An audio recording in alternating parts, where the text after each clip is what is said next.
नमस्कार दोस्तों, स्वागत है आप सभी का भारत के सबसे बड़े ऑनलाइन चैनल अनअकैडमी पर और भारत के सबसे बड़े ऑनलाइन चैनल अनअकैडमी के स्टेट पीएससी माफ कीजिएगा लेट्स क्रैक यूपी एग्जाम पे जुड़े हैं आप।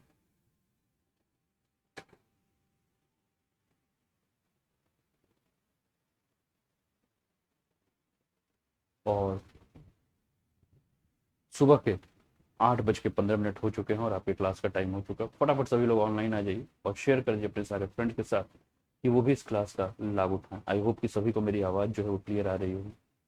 अनुराग सैनी, काजल मौर्य, अंजलि पांडे, दीक्षा कुलश्रेष्ठ, सभी को मेरी आवाज़ क्लियर आ रही होगी। तो शुरुआत करते हैं दोस्तों आज के करंट अफेयर्स के सेशन की। करंट अफेयर्स का सेशन जिसका सोर्स है the Hindu, Indian Express, PIB, All India Radio, Times of India, Down to Earth जैसे प्रमुख समाचार पत्र। और यहाँ से हम हिंदी में न्यूज़ लेकर आपके लिए आते हैं, जो कि मतलब ये जो भी न्यूज़पेपर है जिसका मैंने नाम लिया वो सारे इंग्लिश के न्यूज़पेपर है, लेकिन यहाँ से हम हिंदी में आपके लिए न्यूज़ लेकर आते हैं क्योंकि मैक्सिमम स्टूडेंट जो है वो हिंदी भाषी स्टूडेंट जो परीक्षा की तैयारी कर रहे हैं उसको किसी भी प्रकार की उन लोगों को दिक्कत ना हो, इस बातों को ध्यान में रख के। तो मेरी आवाज़ सभी को क्लियर आ रही है, सभी कुछ क्लियर आ रहा है। चलिए स्टार्ट करते हैं आज के सेशन को आज के मोटिवेशनल कोट के साथ। और क्या है आज का मोटिवेशनल कोट? क्यों रुक जाते हो 4 दिन की मेहनत के बाद, अरे वक्त लगता है बीज को फसल बनने में। ये दोस्तों ये मोटिवेशनल कोट जो है वो सब आपके लिए। जब हम किसी चीज की तैयारी करते हैं तो 2-4 दिन 5 दिन बड़े उत्साह के साथ उसमें लगे रहते हैं, लेकिन उसके बाद हम क्या देखते हैं कि हमारा उत्साह जो है वो धीरे धीरे समय के साथ साथ जैसे जैसे समय बढ़ता है वैसे वैसे उत्साह जो है वो घटने लगता है। हम धैर्य नहीं रखते, हमारे पास पेशेंस नहीं है, और हम उस किसी भी कार्य को प्राप्त करने के लिए, किसी भी लक्ष्य को प्राप्त करने के लिए जिस उत्साह के साथ शुरू हुए हैं उस उत्साह के साथ जो है अनवरत जो प्रक्रिया है उसको लेकर हम नहीं चल रहे हैं, जिसके चलते क्या होता है कि बहुत सारे ऐसे परिणाम, बहुत सारी ऐसी सफलताएं जो हमें मिल सकती थी वो हमें मिल नहीं रही। दोस्तों आपको ध्यान रखना चाहिए कि हर चीज के लिए समय लगता है। यूपीएससी की एग्जाम की बात करें, स्टेट पीएससी की एग्जाम की बात करें तो आपको 1.5 साल 2 साल का कम से कम समय लगेगा। बहुत सारे स्टूडेंट तो ऐसे होते हैं जो आज एडमिशन लेंगे और कहेंगे कि सर मुझे इसी बार स्टॉप करना है, कुछ मुझे ऐसी ट्रिक बता दी। अरे भैया ऐसी ट्रिक होती तो आपसे पहले वाले जो स्टूडेंट हैं जो साल भर 1.5 साल 2 साल से 3 साल से मेहनत कर रहे हैं, क्या वो इस रणनीति का यूज नहीं कर लेते? इतना लंबा सिलेबस है, उस पर आपको मेंस का आंसर राइटिंग करना है, सिलेबस को पूरा कंप्लीट करना है, प्रैक्टिस करना है, तो इन सब चीजों में समय लगता है ना। तो समय जो है हर चीज के लिए आवश्यक है, चाहे एक बीज से पौधा उगने के लिए, चाहे एक माँ के गर्भ में बच्चा तैयार होने के लिए, उसमें भी आप जानते हैं लगभग 9 महीने का समय लगता है। ठीक है, और फसल को भी एक काल चक्र है, एक समय चक्र जो है उसकी जरूरत पड़ती है। तो तैयारी करने के समय आपको सफलता के लिए भी जो है वो एक समय लगेगा और आपको धैर्य रखना होगा, और उन सारे लोगों को भी धैर्य रखवाना होगा जो हड़बड़ी कर देते हैं, उनके अंदर पेशेंस नहीं है। अगर आप इस एग्जाम की तैयारी कर रहे हैं दोस्तों, तो सबसे पहली जो चीज की आवश्यकता है, जो आप मेरे से अगर पूछे कि सबसे पहला क्या आवश्यक चीज है, तो मैं कहूंगा धैर्य। धैर्य से बढ़कर कुछ नहीं है। अगर आप धैर्य रखते हैं तो सफलता आपको मिलेगी, अगर धैर्य नहीं रखते हैं तो सफलता जो आपको मिलने वाली है हो सकता है कि वो भी आपको ना मिले, क्योंकि आपने धैर्य नहीं रखा है, आपने अपने ऊपर विश्वास भी नहीं किया, आपने अपने आप को समय नहीं दिया है ना। और हर चीज में समय लगता है। तो ये आज का मोटिवेशनल कोट है जो कि आपके स्क्रीन पर है। क्यों रुक जाते हो 4 दिन की मेहनत के बाद, अरे वक्त लगता है बीज को फसल बनने में। ठीक है, चलिए दोस्तों स्टार्ट करते हैं आज के करंट अफेयर्स के सेशन को। और करंट अफेयर्स के सेशन को स्टार्ट करते ही सबसे पहला न्यूज जो आपके स्क्रीन पर है वो अफगान से है, इंटरनेशनल न्यूज है, द हिंदू से लिया हुआ टॉपिक है, इंटरनेशनल कॉलम है, द हिंदू का टॉपिक है, न्यूज है, more Afghan cities fall as Taliban near Kabul. ठीक है ना। तो ये न्यूज है, और जैसा कि हम जान रहे हैं कि काबुल हवाई अड्डे पर कल हमने देखा किस प्रकार से कोहराम मचा हुआ था। आपने न्यूज़पेपर और इसके माध्यम से जो है इसके बारे में आपको जानकारी मिली होगी, मीडिया के माध्यम से जानकारी मिली होगी। और अफगानिस्तान के जो हालात हैं वो बद से बदतर होते जा रहे हैं, इसमें हम अनभिज्ञ नहीं हैं इन बातों से, हमें सभी को इस बात की जानकारी। काफी सारे लोग जो है वो देश छोड़ने के लिए जो है आतुर हैं, देश छोड़ना चाह रहे हैं। काफी विदेशी जो लोग हैं वो अपने अपने देश वापस जाना चाह रहे हैं। ये सारी चीजें जो है वो हम देख रहे हैं। कल आप लोगों ने एक वीडियो देखा होगा जिस वीडियो में आपने देखा होगा कि लोग जो है वो अमेरिका का जहाज था, यूनाइटेड स्टेट फोर्स का, और लोग जो है वहां से काबुल को छोड़ने के लिए अफगानिस्तान को छोड़ रहे हैं, और जहाज के अंदर नहीं आ पाए तो जहाज के पंख पर या जहाज के चक्के के ऊपर, जो टायर के ऊपर का जो आपका लैंडिंग गियर है, उसके पास बैठ गए। और जैसे ही जहाज ऊपर उठी तो 3 लोग जो है वो गिर के उनकी मृत्यु हो गई। आपने ये भी देखा कि काबुल के हवाई अड्डे पर जो है वो कल गोलीबारी हुई, जिसमें 7 लोग जो है उनकी मृत्यु भी हुई। और उसके बाद की स्थिति के बारे में अगर हम बात करें दोस्तों, तो उसके बाद की स्थिति ये है कि अमेरिका ने काबुल हवाई अड्डे को अपने नियंत्रण में ले लिया है, और लगभग 6,000 के आसपास जो है वहां सुरक्षा के जवान लगा दिए हैं। तालिबान ने अफगानिस्तान में युद्ध खत्म करने की घोषणा की है, और नई सरकार का जो स्वरूप होगा वो तुरंत लाने की बात की। अमेरिका, फ्रांस, जापान और ब्रिटेन समेत 60 देशों ने संयुक्त बयान जारी किया है, और इन्होंने अपने देश के लोगों को वहां से बाहर जाने को कहा है। अमेरिका, जर्मनी और न्यूजीलैंड समेत कई देशों ने काबुल में अपने दूतावास बंद कर दिए हैं, लेकिन रूस और तुर्की ने अभी तक अपने दूतावास को चालू रखा है। अमेरिका ने तो अपने दूतावास से ध्वज को भी हटा लिया है, और अपने राजनयिक को और जितने भी उसके लोग थे उनको सभी को अपने हवाई अड्डे पर ही जो है वो शरण दी। तो ये कंडीशन जो है इसकी अगर हम बात करें दोस्तों, पिछले साल फरवरी की हम बात करें, जब ट्रंप की यात्रा थी कहाँ, इंडिया की, और इसके बाद वो अफगानिस्तान पे गए, और उसके बाद वो तालिबान के साथ जो मैत्री वार्ता शुरू हुई या सुलहनामा शुरू हुआ, उसके बाद हम तभी से हम शंका जो है इस पर हम कर रहे थे, ठीक है, कि किस प्रकार से जो है ये एक नया विवाद लेकर, एक नया बवाल लेकर खड़ा हो सकता है। इस पर हम बात कर रहे थे किस प्रकार से अमेरिका के सेना के हटने के बाद, लगभग 20 साल के ट्रेंड करने के बाद भी तालिबान आज इतनी मजबूत स्थिति में कैसे है, ये भी जो है वो चिंता का विषय है। आपको ये भी सोचना होगा कि तालिबान आज अमेरिका के द्वारा प्रशिक्षित सेना से मजबूत क्यों है। दोस्तों, आपको याद होगा कि जब मैंने कुछ दिन पहले आपके साथ जब चर्चा की थी, और चर्चा करने में मैंने आपको ये बताया था कि किस प्रकार चीन जो है वो अफगानिस्तान में इंटरफेयर कर रहा है, किस प्रकार चीन जो है वो भारत के उन सारे क्षेत्रों में जहां भारत ने निवेश किया वहां निवेश कर रहा है। ईरान में हमने देखा है कि किस प्रकार से निवेश करके जो है वो ईरान के साथ सुलहनामा करके या समझौता करके भारत के साथ चाबहार बंदरगाह का जो प्रोजेक्ट है उसे हथियाने का काम कर रहा था। या उसके अलावा अफगानिस्तान की स्थिति के बारे में हमने बात किया, और जिस प्रकार से तालिबान के साथ जब समझौते होने की बात हुई तो भारत के जो कई बिलियन डॉलर वहां लगे हुए हैं, जो निवेश हुआ है, वो खटाई में किस प्रकार से पड़ जाएगा, इसके बारे में भी हमने काफी दिन पहले आपसे इस पर चर्चा भी की थी। अब वही सारी जो चर्चा हमने आज से कई महीने पहले या कई दिन पहले हमने आपके, मतलब ये हम बात करें तो लगभग 6-7-8 महीने से हम ये अफगानिस्तान के मुद्दों पर हमेशा कुछ ना कुछ वार्ता कर रहे थे, और अब ये स्थिति हो गई है कि तालिबान जो है वो काबुल के ऊपर जो है वो कब्जा कर चुका है। तालिबान के लड़ाके जो हैं वो 50 लाख की आबादी वाले काबुल के हर चौराहे पे खड़े हैं, और वहां जब से गुजरने वाली हर गाड़ियों को चेक कर। तालिबान ने कहा है कि हम अलग थलग होकर नहीं रह सकते हैं, हम भी चाह रहे हैं कि अंतर्राष्ट्रीय समुदाय के साथ मिलकर काम करें। और राजनीतिक कार्यालय के जो प्रवक्ता है तालिबान के, मोहम्मद नईम, उन्होंने कहा कि अफगानिस्तान के जो लोग हैं और मुजाहिदीन के लिए क्या है, कल का दिन यानी कि आपका 15 अगस्त का दिन जो था, 16 अगस्त का जो दिन था, वो काफी इंपॉर्टेंट है, क्योंकि उन्होंने अब जो है फतह कर लिया है, और लगभग 20 साल का जो प्रयास था और उनके लोगों का जो बलिदान था, उस बलिदान का ये नतीजा है कि ये युद्ध जो है अब अपने समाप्ति के स्तर पर है, ऐसा तालिबान कह रहा है। जो प्रवक्ता है नईम, वो कह रहे हैं कि हम जल्द ही क्या करेंगे कि एक सरकार का स्वरूप का ऐलान करेंगे, और तालिबान जो है वो अंतर्राष्ट्रीय संबंधों के साथ जो है वो आगे चलेगा। उन्होंने कहा कि हम नहीं चाहते हैं कि कोई भी दूसरा देश जो है वो अफगानिस्तान की भूमि का प्रयोग करे, और उसने ये भी कहा है कि वो ये भी नहीं चाहता है कि तालिबान जो है वो किसी और देश को नुकसान पहुंचाए। नईम के बारे में बात करें दोस्तों, तो नईम का जो बयान था, नईम बार बार ये कह रहा है कि अफगानिस्तान में रहने वाले लोग, क्योंकि इतना समझ में आ चुका है कि जब भी तालिबान की बात हो रही है तो तालिबान इस्लामिक कंट्री के बारे में बात हो रही है, और इस्लामिक स्टेट बनाने की बात हो रही है। इस्लामिक स्टेट जब बनाने की बात हो रही है तो लोगों को 1996 से 2001 के वो दिन याद आ जा रहे हैं जब तालिबान का सरकार था, और किसी भी गलती पे चौराहे पर ही फांसी दे दी जाती थी। महिलाओं के द्वारा किसी भी प्रकार की गलती पर क्या की जाती थी, पत्थर से मार मार के उसकी हत्या कर दी जाती थी। वो दिन याद आ रहा है। महिलाएं जो हैं वो अपने आप को अब असुरक्षित समझने लगी हैं। कहाँ? अफगानिस्तान में, क्योंकि उन्हें पता है कि अब हम सुरक्षित नहीं। महिलाओं का जितनी भी स्वतंत्रता थी वो सारी स्वतंत्रता जो है वो छीन जाएगी, ये महिलाओं को पता है।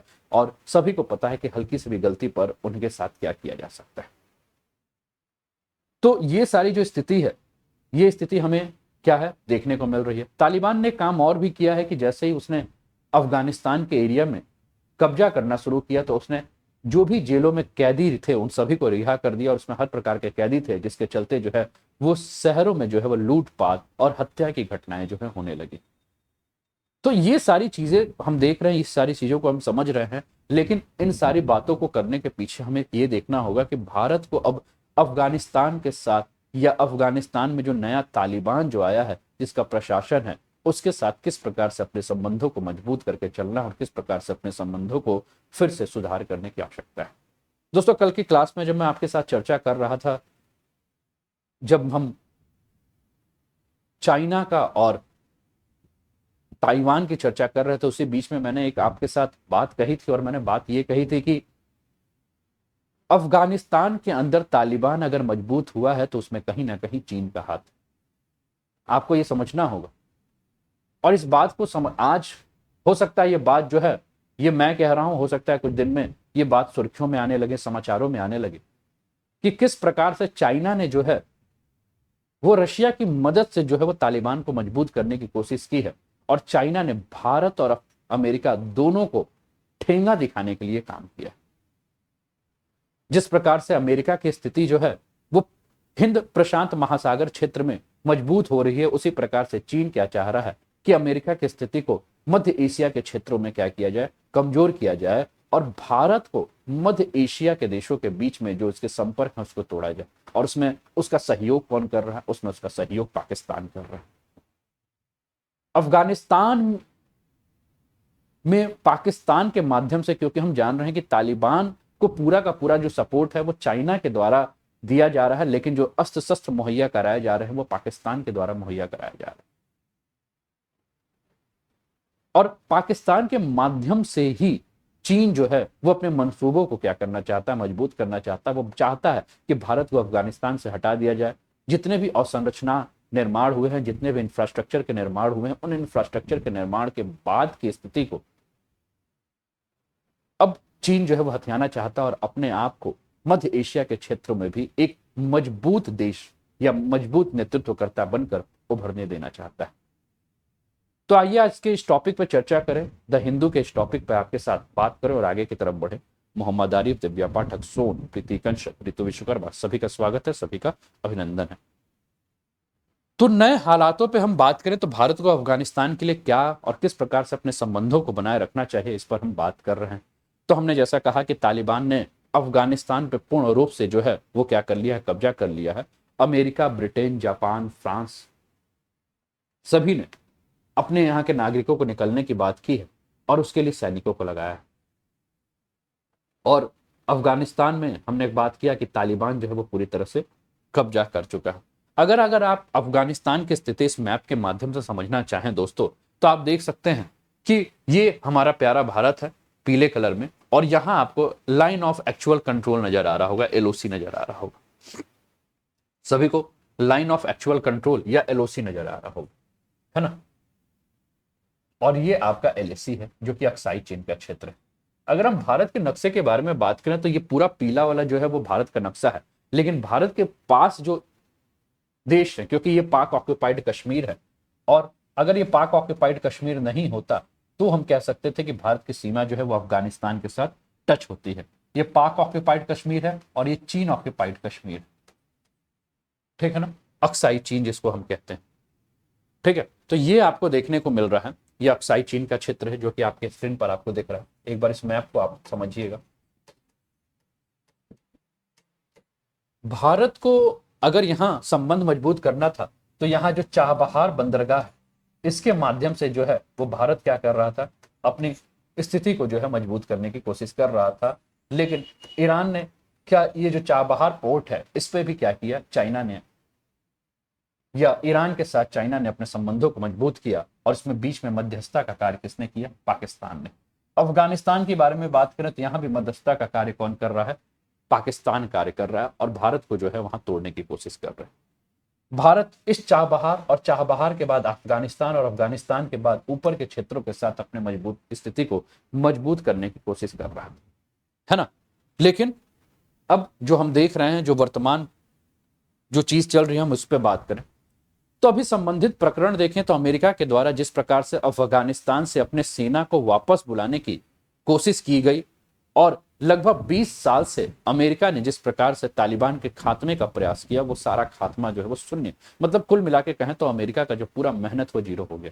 और जानते हैं आप, अमेरिका के इस निर्णय का विरोध जो है वहां के ट्रंप सरकार, पूर्व जो ट्रंप जो थे राष्ट्रपति जो थे, उन्होंने इसका विरोध भी किया। उन्होंने कहा कि जब इस प्रकार की स्थिति हो रही थी तो बाइडेन को जो है वहां से सेना वापस नहीं बुलाना चाहिए। अफगान के लोग जो है अमेरिका में वो भी इसके विरोध कर रहे हैं, मतलब अंतर्राष्ट्रीय स्तर पर जो है इसका विरोध हो रहा है। लेकिन आपको समझना चाहिए कि अंतर्राष्ट्रीय स्तर पर जो इसका विरोध हो रहा है वो खुल के विरोध नहीं हो रहा है, ये भी आपको समझना होगा। क्या मध्य एशिया के बहुत सारे जो इस्लामिक कंट्री हैं वो इसके विरोध में नहीं आए? ये भी जो बात है, ये प्रश्न चिन्ह है कि क्यों मध्य एशिया के जो इस्लामिक कंट्री हैं वो इसका विरोध नहीं कर रहे हैं। ये भी मतलब अपने आप में एक विचार करने वाली बात है। क्या तालिबान को अफगानिस्तान में लाना कोई सोची समझी अंतर्राष्ट्रीय चाल है? ये भी आपको समझना होगा। तो हम बात कर रहे हैं कि अमेरिका के द्वारा अफगानिस्तान से वापस लौटने संबंधी फैसला जो लिया गया, उस पे एक गैर सरकारी अभिकर्ता के रूप में तालिबान ने एक हिंसक प्रदर्शन किया और हिंसक प्रदर्शन करते हुए आगे बढ़ा और कल उसने अपनी तरफ से जो है वो ऐलान कर दिया है कि उसके तरफ से जो है वो हिंसा समाप्त की जा रही है, उसके तरफ से युद्ध को जो है समाप्त किया जा रहा है। अफगानिस्तान में इसकी रणनीतिक स्थिति के बारे में अगर हम बात करें दोस्तों, तो अफगानिस्तान में स्थिरता का महत्व की हम बात करें तो अफगानिस्तान में स्थिरता की आवश्यकता क्यों है? तो अफगानिस्तान में तालिबान की बहाली का असर इसके पड़ोसी मध्य एशियाई देशों जैसे कि तजाकिस्तान, उज्बेकिस्तान आदि देशों में भी फैल सकता है, जो उसके कि अगर अफगानिस्तान में किसी भी प्रकार की स्थिति खराब होगी तो उसका नकारात्मक असर जो है वो कहां पड़ेगा? जो भी पड़ोसी देश है उनके साथ पड़ सकता है।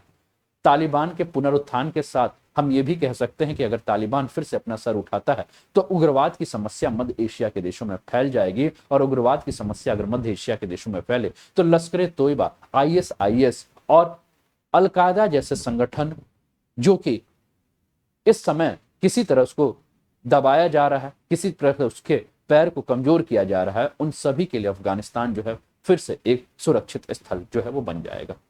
अफगानिस्तान में गृह युद्ध की समस्या जो है उठ सकती है और अफगानिस्तान में अगर गृह युद्ध की समस्या हुई तो मध्य एशिया और उसके बाहर के देशों में शरणार्थी संकट जो है वो उत्पन्न हो जाएगा। यहाँ के लोग जो हैं वो दूसरे देशों में भागेंगे और दूसरे देशों में भागेंगे तो क्या शरण लेने के भागेंगे और शरणार्थी समस्या जो है उत्पन्न हो जाएगी। म्यांमार की घटना आपको याद है, रोहिंग्या घटना, किस प्रकार से वहां से रोहिंग्या भागकर भारत में आकर शरण लिए, जो कि बॉर्डर हमारा लगता है। तो अफगानिस्तान के साथ जिस भी देश की सीमा लग रही है, लोग वहां के भागेंगे और दूसरे देशों में क्या करेंगे? शरण लेने की कोशिश करेंगे। प्रदीप कुमार गुड मॉर्निंग, है ना। तो ये सारी समस्या हो सकती है।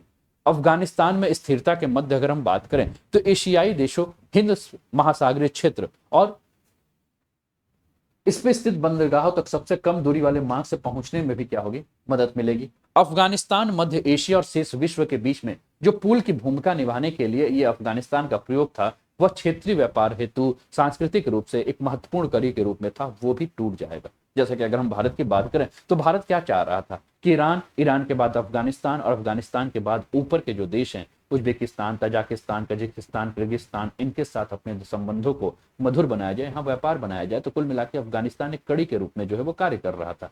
लेकिन अगर इस प्रकार की समस्या आएगी तो समस्या का सीधे क्या होगा? इसका खामियाजा क्या भुगतना होगा कि मध्य एशिया के देश जो कि लैंडलॉक्ड, स्थलबद्ध, स्थल अवरुद्ध जो देश हैं, इनके साथ किसी भी प्रकार से व्यापार करना जो है वो काफी मुश्किल हो जाएगा। तो अफगानिस्तान में स्थिरता की आवश्यकता किस लिए पड़ रही है, ये आपको समझ में आना चाहिए कि क्यों अफगानिस्तान स्थिर चाहिए। अगर पूरे मध्य एशिया को स्थिर रखना है, मध्य एशिया में शांति व्यवस्था बनाए रखना है, तो अफगानिस्तान में शांति व्यवस्था बनाए रखना अति आवश्यक है, अति महत्वपूर्ण। नए हालातों में भारत के लिए तालिबान के साथ अपने संबंधों को किस प्रकार से सुधारने की आवश्यकता है, किस प्रकार से नए संपर्क आवश्यकता है। तो मैंने कहा कि अफगानिस्तान में दोस्तों भारत ने काफी ज्यादा निवेश किया, लगभग $3 अरब के आसपास के परिसंपत्तियों में जो है वो भारत ने अफगानिस्तान में निवेश किया, ठीक है ना। अब निवेश किया है तो उस धन का कहीं ना कहीं प्रयोग, लेकिन जिस प्रकार से चीन जो है अपने आप को बहुत तेज मजबूती से, और आप जानिए कि चीन ने तालिबान को जो है वो मान्यता भी दे दी, तो चीन इतनी तेजी से तालिबान को मान्यता क्या दे रहा है, नई सरकार को मान्यता देने में इतना उत्सुक क्यों है, यह भी आपको सोचना है। पाकिस्तान इस पर कुछ कह नहीं रहा है, यह भी आपको सोचना है ना। अफगानिस्तान के राष्ट्रपति प्रधानमंत्री भाग गए हैं, यह भी आपको सोचना है। ठीक है, तो कुल मिला के आपको समझना है। वो कह रहे हैं कि हम इसलिए भाग गए हैं क्योंकि हम नहीं चाह रहे हैं कि वहां किसी भी प्रकार की हिंसा हो, खून खराबा हो, इसलिए हम वहां से भाग गए, हम जो भी चीजें हैं। ठीक है, तो भारत पहले से ही अफगानिस्तान में भारी निवेश कर चुका है और अपने $3 अरब की परिसंपत्ति की सुरक्षा भारत को अफगानिस्तान के सभी पक्षों के साथ संपर्क स्थापित करके बनाए रखना होगा।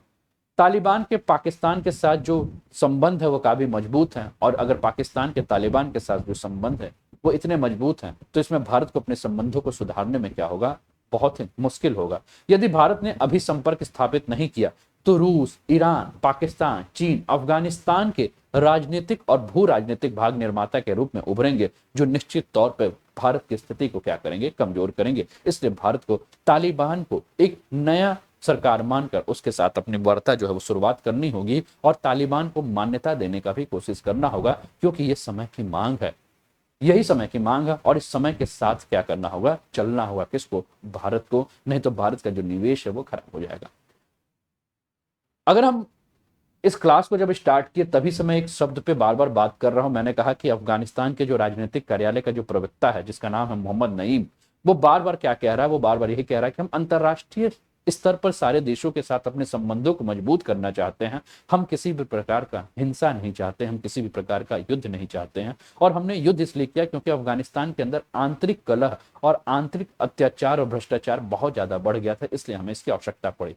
आप एक ये भी बात सोचना होगा कि तालिबान जैसे लगभग 20 से 40 हजार लड़ाके जो हैं वो अमेरिका द्वारा प्रशिक्षित 3.5 लाख सेना के जवानों के साथ जो है अफगानिस्तान के सेनाओं के साथ जो है वो मजबूती से कैसे लड़ गए और उनको हरा कैसे दिए। अफगानिस्तान की सेना ने अपने हथियार क्यों डाल दिए, ये भी आपको सोचना होगा ना। यानी कि कहीं ना कहीं जो है वो सरकार में भ्रष्टाचार जो है वो काफी ज्यादा था, जिसके चलते जो है उसके विरोध प्रदर्शन बहुत ज्यादा थे। अफगानिस्तान सेना का जो है उसकी स्थिति जो है वो केवल शहरों में मजबूत थी, लेकिन तालिबान जो है वो गांव में बहुत ज्यादा मजबूत था। और ये सब भी कारण है कि जो है तालिबान को बहुत मदद मिली इनके यहाँ, है ना। इसके अलावा बात करें दोस्तों तो अमेरिका ने क्या किया है कि क्षेत्रीय संपर्क को सबके चौंकाते हुए अमेरिका ने नया क्वाड बनाया है। जैसे कि एक क्वाड जो है जापान, ऑस्ट्रेलिया, इंडिया और अमेरिका का था, जो कि एशिया प्रशांत क्षेत्र में था, आपका प्रशांत हिंद महासागर क्षेत्र में था। सेम वैसा ही एक क्वाड का निर्माण जो है वो इसने कहां किया है, आपके इस मध्य एशिया क्षेत्र में किया है। और इस क्वाड में अमेरिका, उज्बेकिस्तान, अफगानिस्तान और पाकिस्तान को रखा है। इसमें भारत का कहीं नाम ही नहीं है। अब समझिए कि अफगानिस्तान में अमेरिका के साथ मिलकर भारत वहां के अवसंरचना के निर्माण, वहां के इंफ्रास्ट्रक्चर निर्माण में काम कर रहा था, लेकिन जब क्वाड की बात हो रही है तो अमेरिका ने भारत को पूछा नहीं और उसकी जगह पे पाकिस्तान को पूछ रहा है। ये अंतरराष्ट्रीय राजनीति है मेरे दोस्त, ये वो राजनीति नहीं है, ये प्रधानी का चुनाव नहीं है। ये प्रधानी के चुनाव से भी खराब चुनाव। कहते हैं प्रधानी का चुनाव जो होता है उसकी राजनीति बड़ी गंदी होती है, लेकिन ये अंतर्राष्ट्रीय स्तर पर राजनीति आप देखिए कि एक तरफ अमेरिका जो है भारत को अपना दोस्त बता रहा है और दूसरी तरफ पाकिस्तान को लेकर वो आगे चल। रूस को देखिए, एक तरफ भारत को अपना दोस्त बताता है और दूसरे दिन हम क्या देखते हैं कि रूस के जो रक्षा मंत्री हैं वो पाकिस्तान के रक्षा मंत्री के साथ जो बैठ कर वार्ता करते हैं और नए नए समझौते होते हैं। भारत को हम देखें कि एक तरफ रूस को अपने मजबूत और मजबूर समय का दोस्त बताता है और दूसरे तरफ वो जाकर अमेरिका के साथ जो है वो रक्षा सौदा कर लेता है। तो अंतरराष्ट्रीय स्तर पर आप देख रहे हैं इस प्रकार के जो घटनाक्रम है, ये घटनाक्रम कहीं ना कहीं जो है आपको चौंकाएंगे। ठीक है ना। अपनी अर्थव्यवस्था को बढ़ाने के लिए चाबहार बंदरगाह के माध्यम से अफगानिस्तान के साथ व्यापार करने संबंधी भारत का संकट प्रयास जो है ये संकट में पहले से भी पड़ चुका है। इसके अलावा बात करें तो इसकी आवश्यकता क्या है, तो तालिबान के द्वारा की जा रही हिंसा पर रोक लगा के अफगान नागरिकों की सुरक्षा हेतु सामूहिक रूप से कार्य करने की तत्काल आवश्यकता है। अफगानिस्तान को संघाई सहयोग संगठन जैसे मध्य एशियाई संगठन में पर्याप्त स्थान देने की आवश्यकता है। अमेरिका, ईरान, चीन और रूस को अफगानिस्तान में स्थिरता बनाए रखने के लिए भारत को सक्रिय रूप से शामिल करने की आवश्यकता है, क्योंकि भारत ने जिस प्रकार से वहां इंफ्रास्ट्रक्चर में निवेश किया है उस निवेश को ध्यान में रखते हुए भारत को जो है मिलना चाहिए एक स्थान। ये हम कह रहे हैं ना, लेकिन क्या America, Russia, China, Pakistan, Iran तुर्की इन सब चीजों से सहमत होंगे? ठीक है, आपने इंफ्रास्ट्रक्चर डेवलप कर दिया ना, ठीक। तालिबान ने भी तो किया कि हम भारत की का धन्यवाद करते हैं कि भारत ने जो है वो अफगानिस्तान के इंफ्रास्ट्रक्चर में काफी ज्यादा निवेश किया और यहाँ के इंफ्रास्ट्रक्चर को मजबूत किया, उसके लिए तालिबान ने भी धन्यवाद किया। तो जब तालिबान ने धन्यवाद किया तो भारत को आगे बढ़ने में हिचक किस लिए? क्या तालिबान का भारत के साथ किसी भी प्रकार से संबंध जो है कटुतापूर्ण है?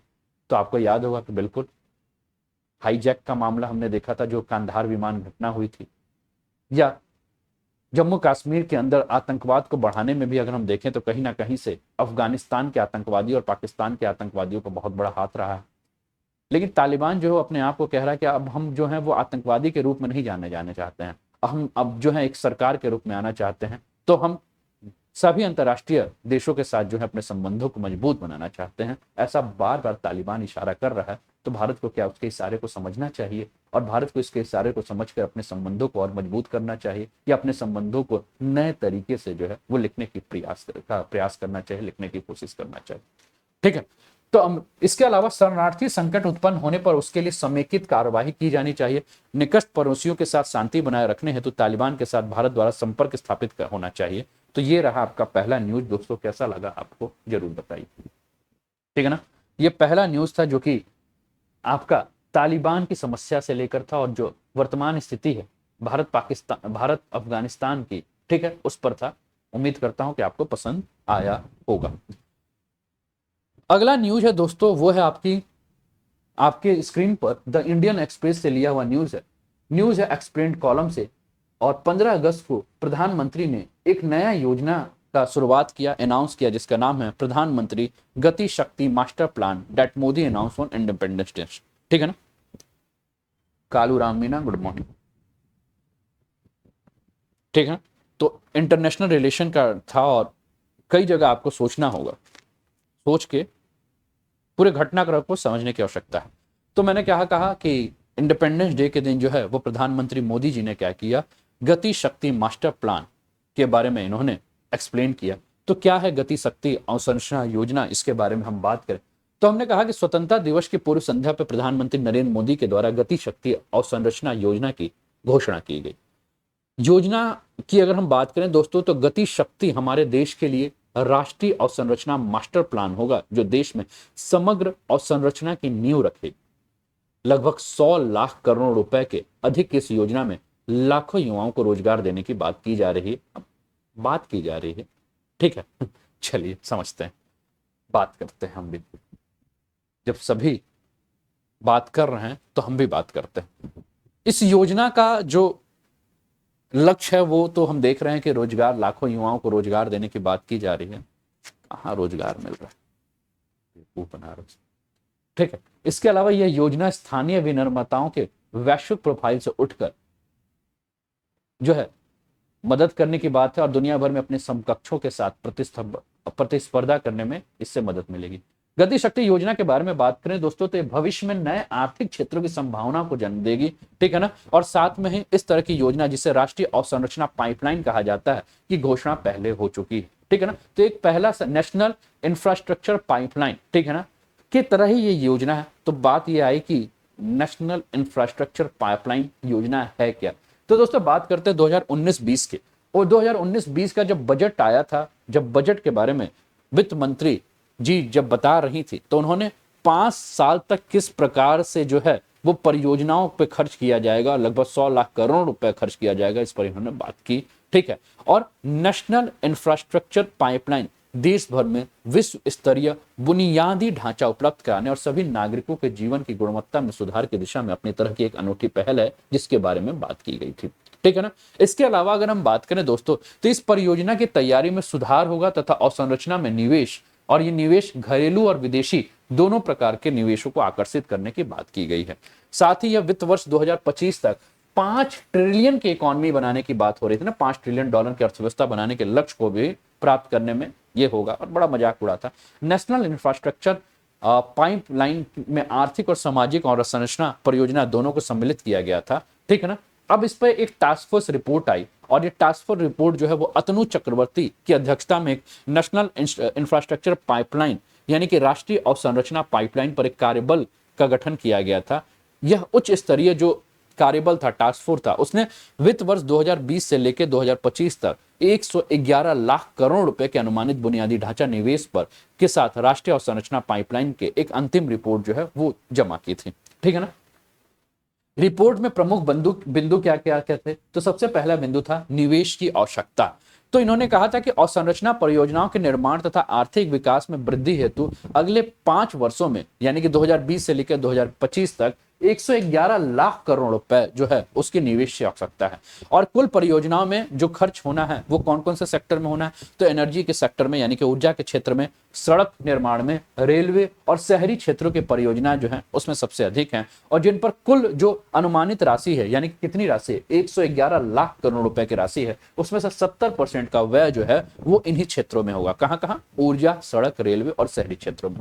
इन परियोजनाओं में केंद्र जो है उसमें 39% और राज्य जो है वो 40% की साझेदारी होगी, जबकि निजी क्षेत्रों की साझेदारी जो है वो 21% होगी। परिसंपत्तियों की बिक्री हेतु आक्रामक रवैया अपनाया जाएगा और संरचना परिसंपत्तियों का मुद्रीकरण किया जाएगा, विकास वित्त संस्थानों की स्थापना की जाएगी, नगर पालिका बॉन्ड बाजारों को मजबूत किया जाएगा। ठीक है ना। तो ये सब कहा गया। चलिए दोस्तों, इस समय आप जुड़े हैं इंडिया के लार्जेस्ट लर्निंग प्लेटफॉर्म पर। अभी क्लासेस चलेंगी। ये बीच में मैंने थोड़ा सा स्टाइल चेंज कर दिया है कि पहले मैं 2 नए टॉपिक पर आपके साथ चर्चा करूं और उसके बाद मैं फिर ये जो आप लोग को अनअकैडमी के बारे में बताना ये बताऊं। तो मैं कह रहा हूं कि इंडिया के इस समय लार्जेस्ट लर्निंग प्लेटफॉर्म पे आप जुड़े हैं दोस्तों, जहां अगर आप प्लस के सब्सक्रिप्शन लेते हैं तो आपको अनलिमिटेड लाइव और रिकॉर्डेड कोर्सेज जो है इंडिया के बेस्ट एजुकेटर के साथ करने को मिलता है। इसके लिए करना क्या है दोस्तों, अपने मोबाइल में अनअकैडमी लर्निंग ऐप डाउनलोड करना, और अनअकैडमी लर्निंग ऐप डाउनलोड करने के बाद आपका स्क्रीन जो है वो ऐसा हो जाएगा। आपको अपना मोबाइल नंबर रजिस्टर करना है, और मोबाइल नंबर रजिस्टर करने के बाद यूपी पीएससी और यूपी ट्रिपल एससी जो है वो आप गोल डालकर आप क्या कर सकते हैं कि आप फ्री और पेड क्लासेस जो है इसका लाभ उठा सकते हैं। फटाफट आप लोग क्लास को शेयर भी करते रहिए अपने सारे फ्रेंड्स के साथ, और लाइक भी करते रहिए कि सभी स्टूडेंट जो हैं वो इस क्लास के बारे में जान जाएं। ठीक है ना। तो सभी लोग जो हैं वो फटाफट शेयर भी करते रहिए और लाइक भी कर दीजिए। ठीक है ना। तो फटाफट शेयर कर दीजिए, लाइक कर दीजिए और क्लासेस को ज्वाइन कर लीजिए जिन्होंने अभी तक क्लासेस को ज्वाइन नहीं किया है। ठीक है ना। तो दोस्तों क्या करना है फ्री क्लासेस के लिए? हाँ, एक बात मैं कह रहा था, जो शाम को 4 बजे यूट्यूब पे ज्योग्राफी क्लासेस आ रही है उसको मैंने चेंज कर दिया है। आज शाम को 4 बजे से आपको ज्योग्राफी क्लासेस जो है वो स्पेशल पे देखने को मिलेगी, आज शाम को 4 बजे से। ठीक है ना। यूट्यूब की शाम को 4 बजे की क्लासेस मैंने बंद कर दी है। ठीक है ना। अब आपको जो भी क्लासेस जो है वो स्पेशल पे देखने को मिलेगा, और मैंने 3 स्पेशल क्लास रखी है, एक शाम को 4 बजे, एक 8 बजे और एक 9 बजे। शाम को 4 बजे ज्योग्राफी एमसीक्यू, 8 बजे पॉलिटी एमसीक्यू और 9 बजे आपका जो है वो हिस्ट्री एमसीक्यू होगा। तो ये जो भी फ्री क्लासेस हैं इसका लाभ उठाने के लिए आपको क्या करना होगा, अनअकैडमी का लर्निंग ऐप डाउनलोड करना होगा। डाउनलोड करने के बाद मुझे सर्च कर लीजिए अनूप उपाध्याय के नाम से, और इस नाम से सर्च करने के बाद आप क्या कर सकते हैं, मुझे फॉलो कर सकते हैं। अनअकैडमी के फायदे क्या हैं दोस्तों? तो आपको इसके फायदे हैं, एनी टाइम एनीवेयर आप लाइव और रिकॉर्डेड सेशन जो है अपने कन्वीनियंस के हिसाब से देख सकते हैं। आपको अपॉर्चुनिटी है इंडिया के बेस्ट एजुकेटर और इन्फ्लुएंसर के साथ जुड़ने का। मल्टीपल कॉरस्पॉन्डेंस कोर्सेज को आप क्या कर सकते हैं, एसेस कर सकते हैं। एकेडमिक कैलेंडर आपका तैयार हो जाएगा, स्टडी मटेरियल पीडीएफ में मिलेगा, multiple live doubt clearing sessions है, क्विज है, ठीक है, वर्कशॉप है, स्ट्रेटजी सेशन है, मास्टर क्लास है। इसके अलावा दोस्तों यूपी पीएससी और UP triple SC mega subscription offer है, जिसमें अगर आप 12 महीने का सब्सक्रिप्शन लेते हैं तो आपको 2 महीने का सब्सक्रिप्शन फ्री मिलेगा। 24 महीने का सब्सक्रिप्शन लेते हैं तो 3 महीने का सब्सक्रिप्शन जो है वो आपको फ्री मिलेगा। अनअकैडमी जो है दोस्तों अपने प्राइस को बहुत जल्द ही बढ़ाने वाला है, तो किसी प्रकार से प्राइस बढ़े उसके पहले जो है आप लोग सब्सक्रिप्शन ले लें कि आप लोगों को किसी प्रकार का नुकसान ना हो। अगला न्यूज जो आपकी स्क्रीन पर दिख रहा है, बाकी जो ऐड का और भी चीज होगा उस पर हम बाद में बात करेंगे। ठीक है। अगला न्यूज जो है वो आपका टाइम्स ऑफ इंडिया का जो है वो न्यूज है, सोर्स जो है वो टाइम्स ऑफ इंडिया है। व्हीकल स्क्रैपेजेज पॉलिसी, वाहन कबाड़ नीति से संबंधित है। ठीक है। और यहाँ पे कबाड़ी वाहन दिख रहा होगा तो इससे आपको समझ में आएगा। Details, benefit, rules and modes, इस पे हम बात करते हैं। तो प्राइम मिनिस्टर नरेंद्र मोदी ने क्या किया था कि व्हीकल्स स्क्रैपेज पॉलिसी के बारे में इन्होंने बात की है। तो क्या है व्हीकल स्क्रैपेज पॉलिसी, वाहन कबाड़ नीति क्या है? व्हीकल्स स्क्रैपेज पॉलिसी के बारे में हम बात करें दोस्तों, तो प्रधानमंत्री नरेंद्र मोदी जी के द्वारा राष्ट्रीय ऑटोमोबाइल्स कबाड़ नीति यानी कि नेशनल ऑटोमोबाइल स्क्रैपेज पॉलिसी का अनावरण किया गया। क्या है वाहन कबाड़ नीति? तो इस नीति के अनुसार पुराने वाहनों के लिए फिर से पंजीकरण करने के पहले उनका फिटनेस टेस्ट किया जाएगा, और 15 साल से अधिक पुराने सरकारी वाहन और 20 साल से अधिक पुराने निजी वाहनों को तोड़ दिया जाएगा, मतलब उसको कबाड़ के रूप में बेच दिया जाएगा, हटा दिया जाएगा। अब ये हतोत्साह उपाय के रूप में 15 वर्ष या इससे पुराने वाहनों को फिर से पंजीकरण करने से इनकी शुरुआती पंजीकरण से ज्यादा शुल्क लिया जाएगा, ठीक है ना। अब हतोत्साहित करने के लिए कि आप पुरानी गाड़ियों को मत चलाइए, 15 साल से ऊपर की गाड़ी हो चुकी है तो इसका रजिस्ट्रेशन मत कराइए, इसके जगह पे क्या कीजिए, आप नई गाड़ी खरीद लीजिए, कुल मिला के फायदा ये विचार है, ठीक है। तो इसके लिए रजिस्ट्रेशन फीस जो है वो क्या होगी, ज्यादा होगी। नीति के तहत पुराने वाहनों के मालिकों के द्वारा पुराने और अनफिट वाहनों को हटाने के लिए प्रोत्साहन देने होती है। जो निजी वाहनों पर 25% और व्यावसायिक वाहनों पर 15% का रोड टैक्स में छूट देने की बात हो रही है। इससे क्या होगा कि ज्यादा से ज्यादा वाहन खरीदने को जो लोग हैं वो आतुर होंगे और नए वाहन।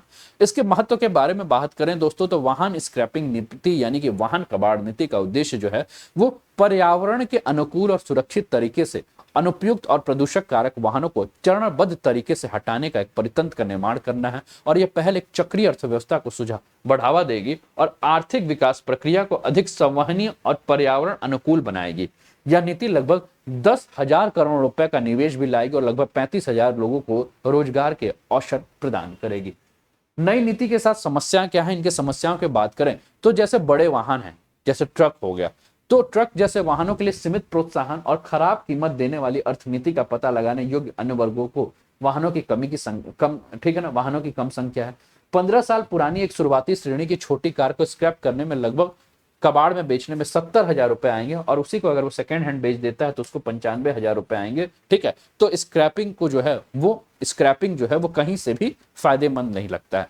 दूसरा हम देखते हैं दोस्तों कि समय की मांग है। तो इन सब कारणों को देखते हुए स्क्रैपिंग नीति को पूरी तरह से लागू करने के लिए हमें जिन वाहनों का जीवन समाप्त हो चुका है अर्थात एंड ऑफ लाइफ व्हीकल्स को सड़क से हटाने के संदर्भ में एक व्यापक योजना तैयार करना होगा, जिससे कि माल भाड़ा ट्रांसपोर्टर को एक पर्याप्त और उत्साही वित्तीय सपोर्ट हम कर सकें, वित्तीय सहायता हम प्रदान कर सकें। और यह पूरा ध्यान रखना होगा कि जब तक पुराने वाहनों को बेड़े सड़क से नहीं हटाएंगे तब तक BS6 वाहन लागू करने का पूरा लाभ जो हमें नहीं मिल पाएगा। BS6 वाहन की बात करें तो आपको पता होगा कि अब जो भी वाहन आ रहे हैं वो BS6 वाहन आ रहे हैं, जिससे कि पर्यावरण में प्रदूषण की समस्या जो है वो काफी कम हो रही है, ठीक है। तो हम नए वाहनों को ला रहे हैं लेकिन पुराने वाहनों को, डग्गा मार वाहनों को जो ज्यादा से ज्यादा जो है धुआं फेंकती है उसको नहीं हटा रहे हैं, तो हम किसी भी प्रकार से पर्यावरण में प्रदूषण की समस्या को रोक पाने में जो है वो पूरी तरह से जो है वो सक्षम नहीं। और सक्षमता को लाने के लिए पुराने कबाड़ वाहनों को आपको सड़क से हटाना ही पड़ेगा। यही समय की मांग और इसी समय की मांग के हिसाब से हमें चलना पड़ेगा,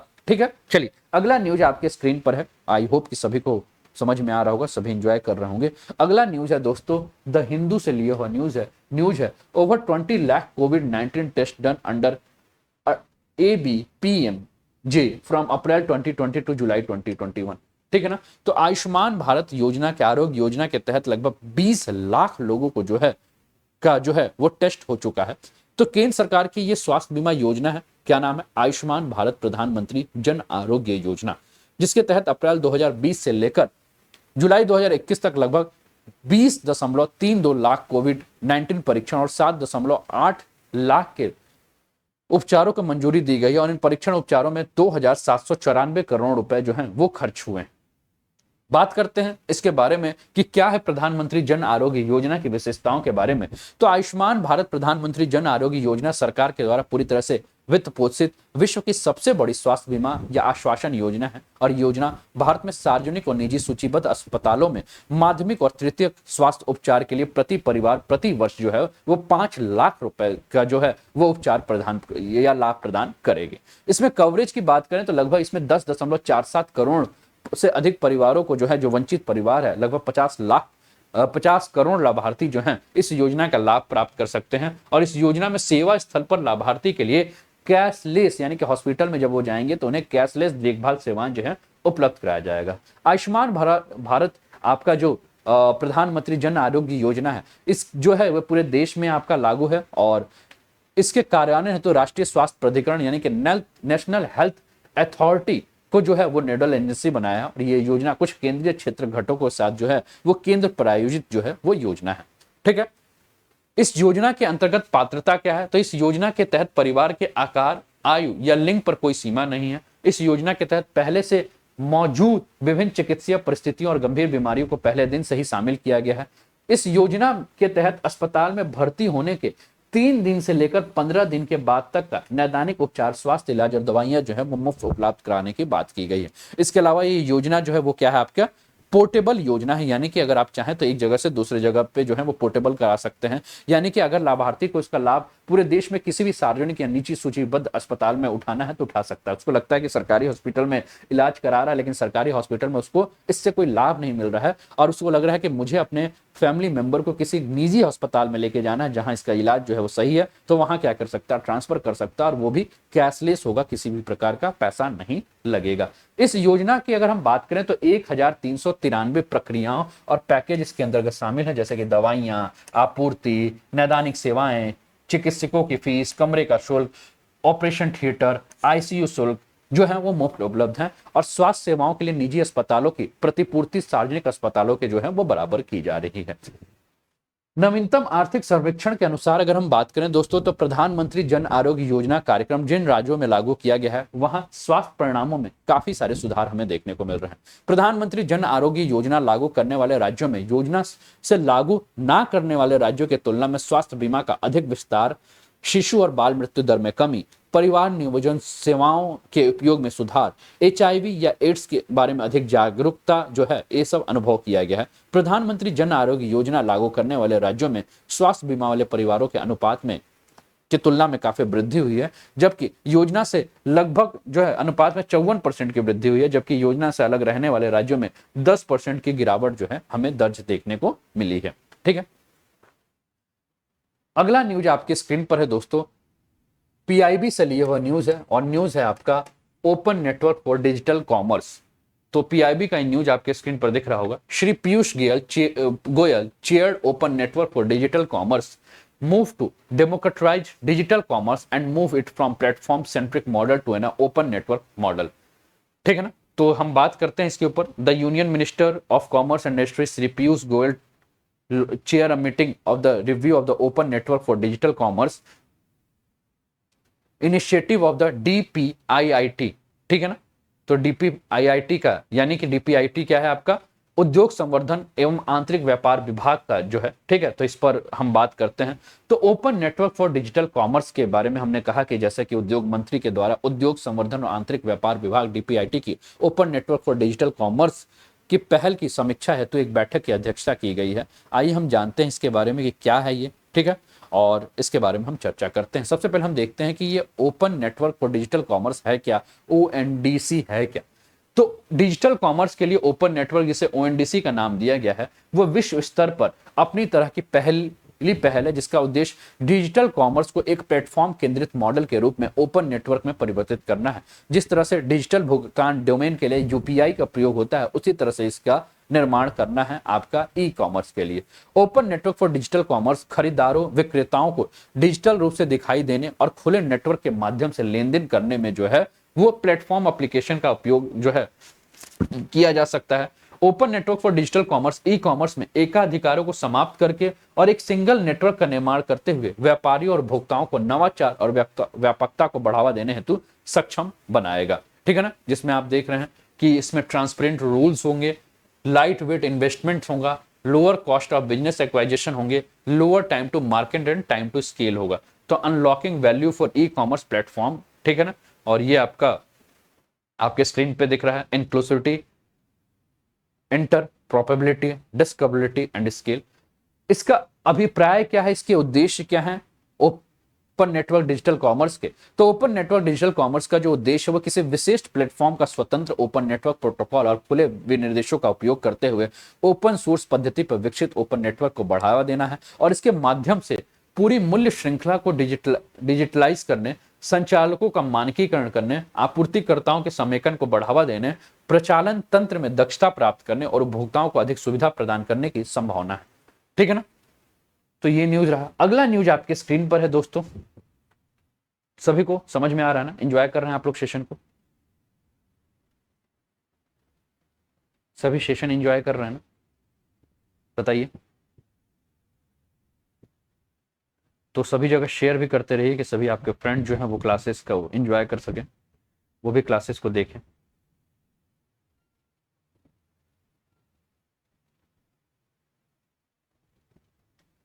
अनुराग सैनी, प्रदीप कुमार, अच्छा, ज्यादा से ज्यादा टॉपिक भी कवर किए जा रहे हैं ना पहले की तुलना में, ज्यादा से ज्यादा टॉपिक भी कवर हो रहे हैं पहले की तुलना में। और जो आप लोगों ने सुधार बोला है ना कि इस पे एमसीक्यू लाया जाए या मेंस के क्वेश्चन कैसे होंगे, वो मैं लाऊंगा धीरे धीरे, थोड़ा सा समय का प्रॉब्लम आ रहा है बार बार, है ना। अगला द हिंदू से लिया हुआ टॉपिक है, ठीक है, नेशनल है और जीएम सोया मील को लेकर है।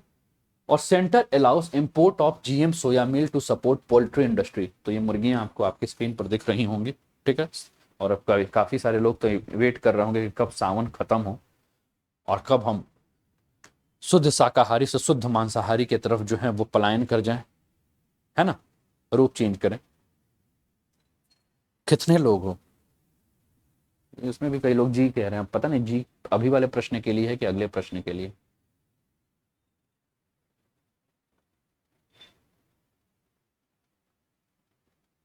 तो शाम को 4 बजे से याद है ना, ज्योग्राफी एमसीक्यू आपका रहेगा। 8 बजे पॉलिटी चल ही रहा है और 9 बजे आपका हिस्ट्री एमसीक्यू।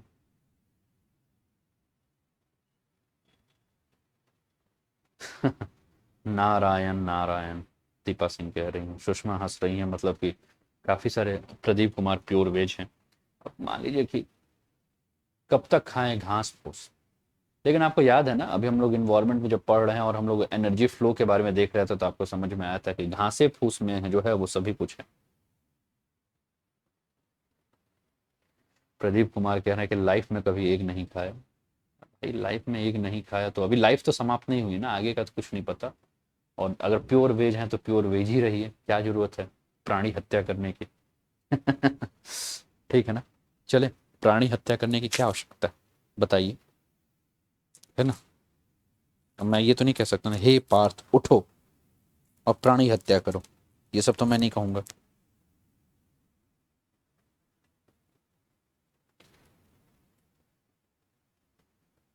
तो शेयर भी करते रहिए क्लास को अपने सारे फ्रेंड्स के साथ।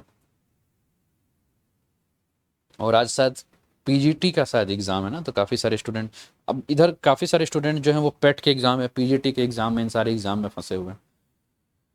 उफ, चलिए अगले न्यूज़ पे आ जाते हैं। तो centre allow import of GM soya meal to support poultry industry.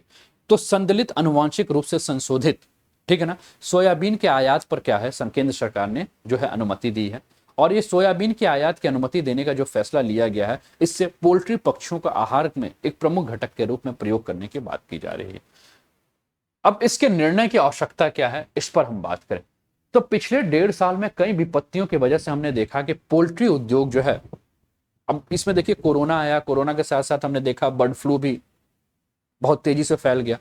तो इसके चलते हम क्या देख रहे हैं कि जो पोल्ट्री उद्योग है उसको काफी क्षति हमें देखने को मिली, भारी क्षति हमें देखने को मिल रही थी। किसको? पोल्ट्री उद्योग को। जनवरी 2020 में एक अफवाह फैली थी कि चिकन का मांस खाने से भी कोविड-19 फैल रहा है, और जिसके चलते क्या हुआ कि चिकन का डिमांड जो है वो काफी कम हो गया। फिर उसके बाद बात आया कि भैया चिकन को भारत में इतना उबाल दिया जाता है, इतना उबाल दिया जाता है, और कोविड के लिए तो भैया आप गरम मसाला का यूज कर ही रहे हैं, दालचीनी से लेके, लहसुन से लेके, हल्दी से लेके, काली मिर्च से लेके, सब कर ही रहे थे, काढ़ा वाढ़ा पी ही रहे थे।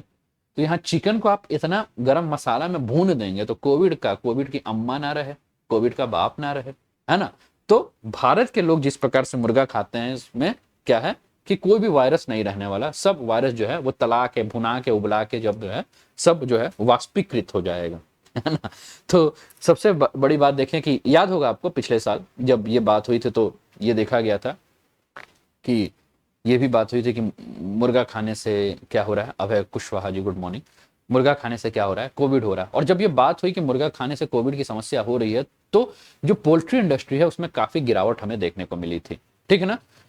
1 साल के बाद एवियन फ्लू बीमारी की वजह से पोल्ट्री उद्योग में काफी नुकसान हुआ, और इसके बाद पोल्ट्री आहार की कीमतों में भारी वृद्धि भी हमें देखने को मिली। इसके अलावा हम देखें कि पिछले 3-4 वर्षों में सोया खाद्य औसतन 34 रुपए से 36 रुपए किलोग्राम की कीमत पे मिल रहा था, और इस महीने इसकी कीमत जो है वो बढ़कर 96 रुपए प्रति किलोग्राम तक हो गई, ठीक है ना, जो कि प्रोटीन का एक महत्वपूर्ण घटक है। किसके लिए? मुर्गियों के लिए।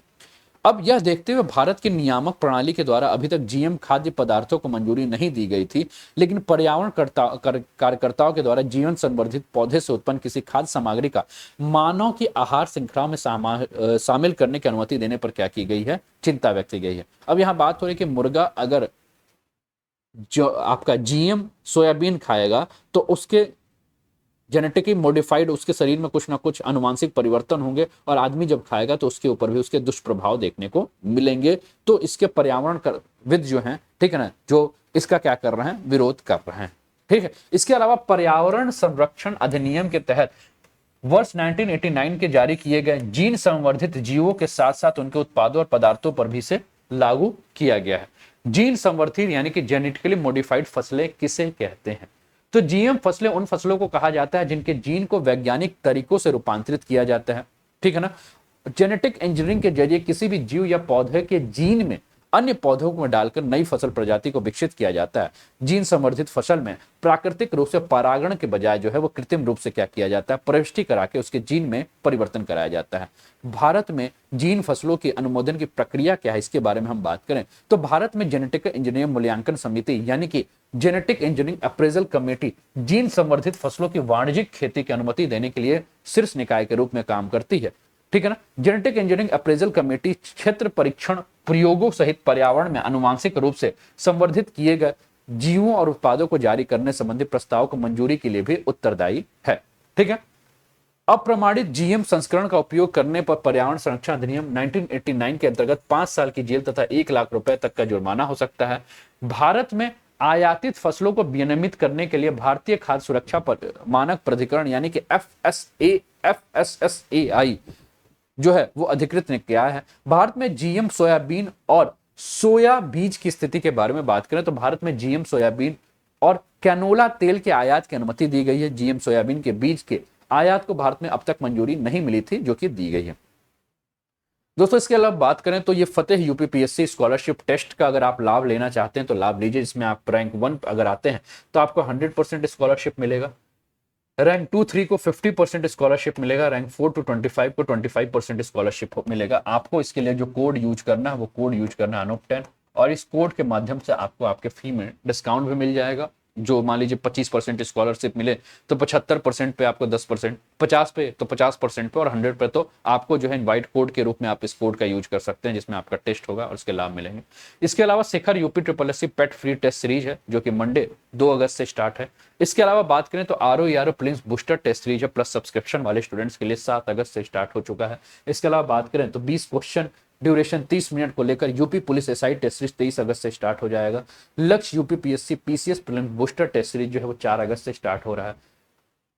प्रारंभ UP SSC lower PCS test series जो है वो 2 अगस्त से स्टार्ट हो रहा है। Pragati UP PSC RO prelims booster जो है वो 1 अगस्त से स्टार्ट है। बैच के बारे में बात करें दोस्तों तो ये ऑप्शनल का बैच जो है वो आपके स्क्रीन पर सभी को दिख रहा होगा, है ना। इसके अलावा बात करें दोस्तों तो 16 अगस्त से इंग्लिश मीडियम को ध्यान में रखते हुए क्रैश कोर्स है जो कि आपके स्क्रीन पर दिख रहा होगा, टीम दिख रही होगी।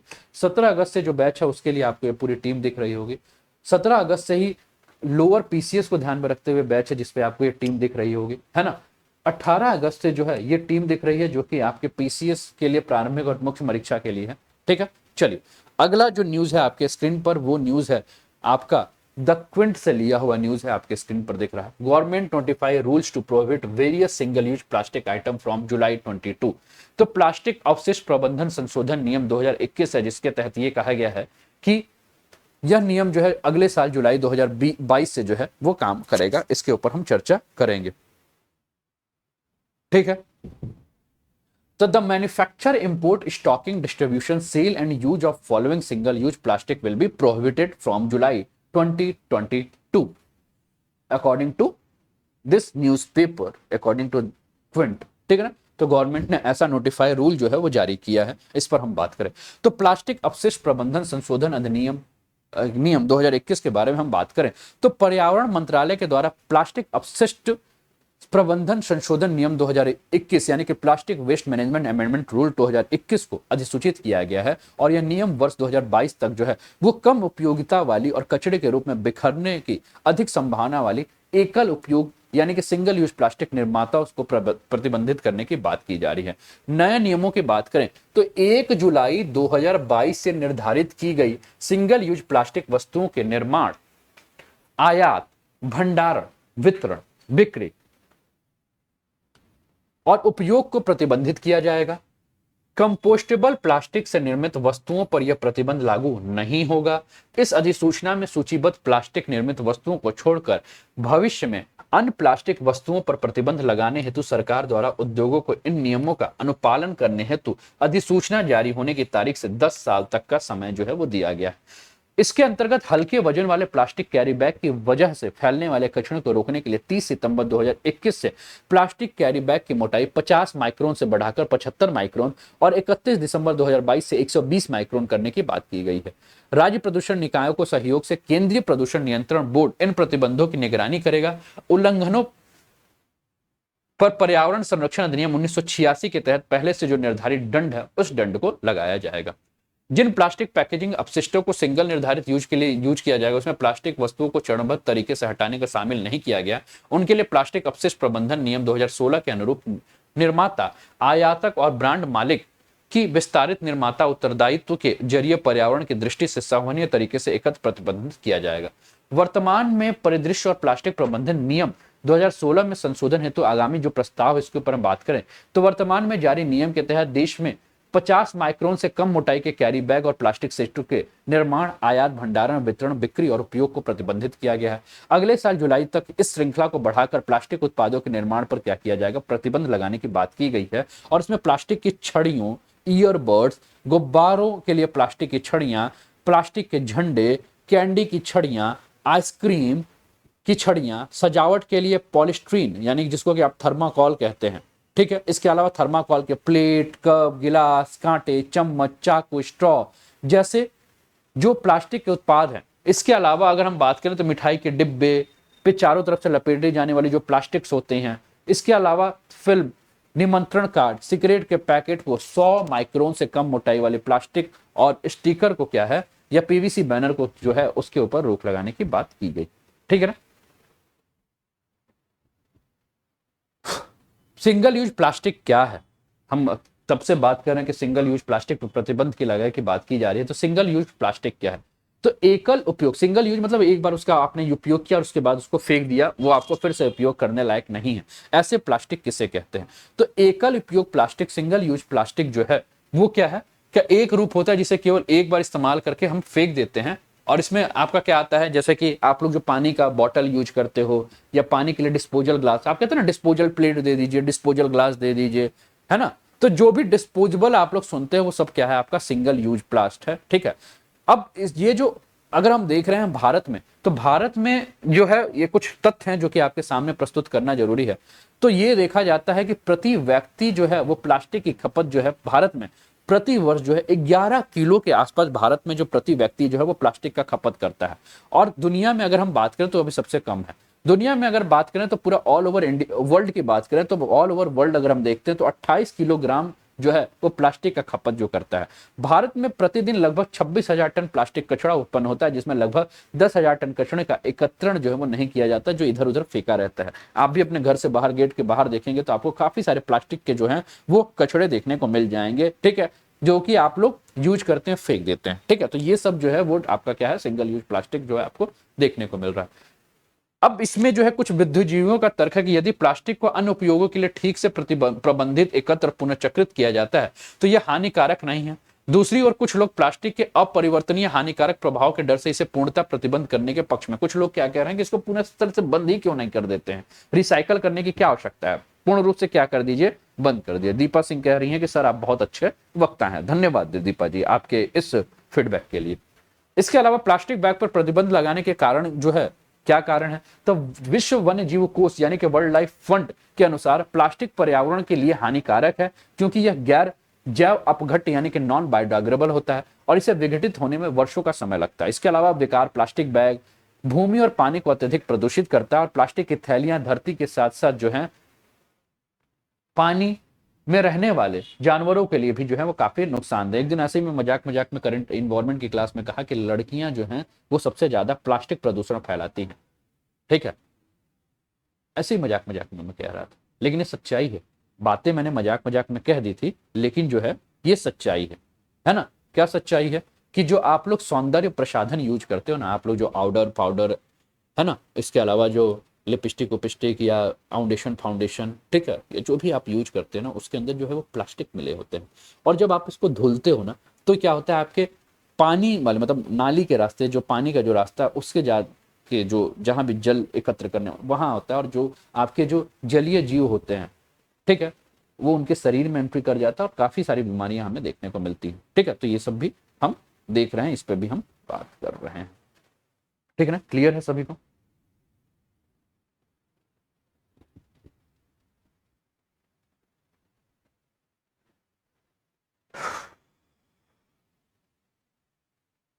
क्लियर है सभी को?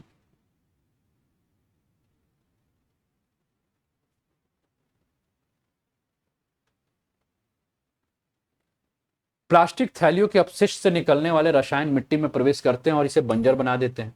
प्लास्टिक की थैलियों का मानव स्वास्थ्य पर नकारात्मक प्रभाव पड़ रहा है और प्लास्टिक की थैलियों से जल निकासी की समस्या हो रही है। भारत के द्वारा प्लास्टिक को रोकने के लिए क्या क्या प्रयास किए जा रहे थे? भारत को पिछले साल विश्व पर्यावरण दिवस पर घोषित अपने बीट प्लास्टिक पॉल्यूशन संकल्प के लिए विश्व प्रशंसा हासिल हुई और इस संकल्प के तहत वर्ष 2022 तक सिंगल यूज प्लास्टिक को खत्म करने का भारत ने प्रण लिया है।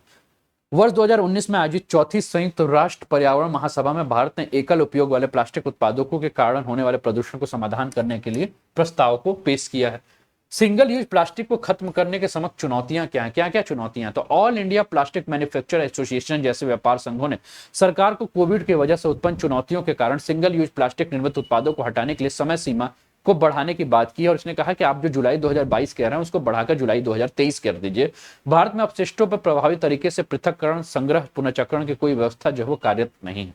प्लास्टिक के पुनर्चक्रण हेतु कोई भी नीति नहीं बनाई गई और विभिन्न राज्यों के द्वारा प्रदूषण नियंत्रण बोर्डों द्वारा उठाए जाने वाले पर्यावरण मुद्दा जो है इसका वजह है। ठीक है, रिसाइकलिंग प्लांट स्थापित करना जो है वो काफी चुनौतियां भी आ रही हैं। सिंगल यूज प्लास्टिक जो है एक बहुत अच्छा व्यवसाय कर रहा है, जिससे कि इसके जो लाभ कमा रहे हैं उनको नुकसान होगा। अर्थव्यवस्था जो है अधिक प्लास्टिक उत्पादन के पक्षधर में है। ठीक है, जिससे कि क्या है, अर्थव्यवस्था में काफी मजबूती भी है। प्लास्टिक अपशिष्टों के काफी मात्रा नदियों, महासागर, अपशिष्ट भराव क्षेत्रों में फेंक दी जाए जिसका पुनर्चक्रण जो है वो संभव नहीं है। ठीक है, इसके अलावा दोस्तों Unacademy UPPSC UP triple S का अगर आप सब्सक्रिप्शन लेते हैं तो आपको UPPSC upper, lower, PCS, RO, UPSI, UP triple S, PET, लेखपाल, बीओ ऑप्शनल कोर्स का लाभ होगा। और इसके लिए जो कोड यूज करना है वो कोड क्या है? आपको अनोप 10 का कोड यूज करना है। फी के बारे में बात करें दोस्तों तो 24 महीने की फी 8,400 है, 12 महीने की फी 7,000 है, 6 महीने की फी 5,600 है, 3 महीने की 3,500 है। लेकिन जैसे ही आप कोड यूज करते हो, क्या कोड यूज करना है? कोड यूज करना है अनोप 10। तो जैसे ही आप अनोप 10 का कोड यूज करते हो वैसे ही आपको फी में 10% का ऑफ मिल जाता है। सुपर कॉम्बो सब्सक्रिप्शन ऑफर है जिसमें आप यूपी और बिहार का सब्सक्रिप्शन लेते हैं। कॉम्बो सब्सक्रिप्शन तो 6 महीने की फी 7,960 रुपए, 12 महीने की फी 10,620 रुपए और 24 महीने की फी 14,620 है। कोड आपका नोप 10 यूज करना है। बक्स बाउंटी करके ऑफर, अगर आपको लगता है कि आपके किसी भी एजुकेटर की क्लास में कुछ इनअप्रोप्रिएट है तो आप क्या कर सकते हैं कि क्लेम कर सकते हैं। Join free special session on Unacademy, जिससे कि आपको स्पेशल क्लासेस फीचर जो हैं, इंटरेक्टिव लाइव क्लासेस हैं, पोल फॉर द लर्नर्स है, रेज हैंड है, नेवर मिस क्लास है, lecture notes any time anywhere, तो आप इसका लाभ उठा सकते हैं। और बहुत बहुत धन्यवाद आप सभी को अपना बहुमूल्य समय देने के लिए। अब अगली मुलाकात हमारी 11 बजे प्लस की क्लास में होगी जहां हम लोग टेरेस्ट्रियल इकोसिस्टम यानी कि स्थलीय पारिस्थितिकी तंत्र के बारे में चर्चा कर रहे हैं। तो जो भी प्लस के स्टूडेंट हैं वो प्लस के क्लास में 11 बजे जुड़ जाइए, जो क्लासेस हिंदी और इंग्लिश मीडियम दोनों में हो रही है। अगर लाइव क्लासेस नहीं देख पा रहे हैं तो आप रिकॉर्डेड सेशन देखिए, लेकिन किसी भी प्रकार से क्लासेस को मिस ना कीजिए। 11 बजे के बाद हमारी मुलाकात शाम को 4 बजे, रात को 8 बजे और रात को 9 बजे होगी। ठीक है, तो अपना ध्यान रखिए और स्पेशल क्लासेस पे जुड़ जाइएगा। उसके लिए आपको जो कोड यूज करना है अनलॉक के लिए, अनोप 10 कोड का यूज करके आप अनलॉक करके क्लासेस को देख सकते हैं। और हमेशा की तरह यही कहूंगा, स्वस्थ रहिए, मस्त रहिए, तंदुरुस्त रहिए, हंसते खेलते मुस्कुराते हुए जीवन का आनंद लीजिए। जय हिंद, जय भारत।